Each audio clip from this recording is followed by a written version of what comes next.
পুরুষ মানুষ তিনটি জিনিসের মায়া খুব সহজে ছাড়তে পারে না, বেল্ট, বউ এবং বন্ধু। এর কারণ হচ্ছে এই তিনটি জিনিসের সাথে পুরুষের গভীর মায়া জড়িয়ে থাকে।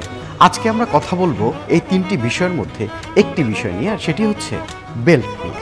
সময়ের বিবর্তনে পুরুষের বেল্ট শুধু প্যান্ট ধরে রাখার জন্যই না, বরং স্টাইল, ব্যক্তিত্ব আর ট্রেন্ডের অংশ হিসেবেই আমরা জানি।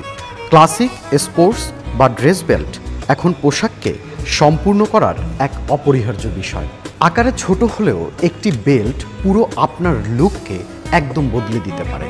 তবে বেল্টের এই ফ্যাশন স্টাপলের রয়েছে পুরনো প্রায় 1000 বছরের ইতিহাস।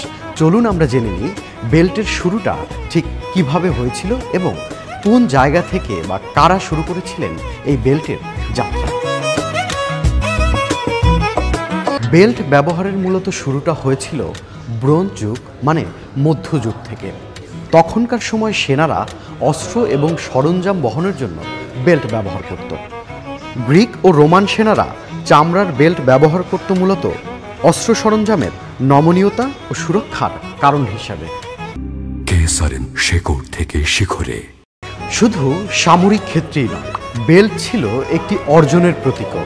মঙ্গলরা জোট বাঁধতে বেল্ট বিনিময় করত, আবার ফ্রাঙ্করা বিশ্বাস করত কাউকে বেল্ট হারালে তার শক্তি কেড়ে নেওয়া হয়। তাই আজও আমরা বক্সিং কিংবা মার্শাল আর্টে বেল্টকে একটি জয় বা মর্যাদার প্রতীক হিসেবে দেখি। তবে ঊনবিংশ শতাব্দীতে এসে বেল্ট মূলত অফিসারদের ইউনিফর্মের অংশ হয়ে ওঠে। মজার ব্যাপার হলো সেই সময় পুরুষ সৈন্যরাই কোমর চাপা দেওয়ার ফ্যাশন ট্রেন্ড শুরু করে, যা পরে মহিলাদের কোমরের বেল্টের রূপ নেয়। মহিলারা মধ্যযুগে বেল্টে পার্স আর ফ্যান বহন করত, যেটা আধুনিক হ্যান্ডব্যাগের পূর্বসূরিও বলা যায়। তবে পরবর্তীতে নারী পুরুষ উভয়ের কাছেই বেল্ট ফ্যাশনের চাইতেও একটি প্রয়োজনীয় বিষয় হয়ে ওঠে।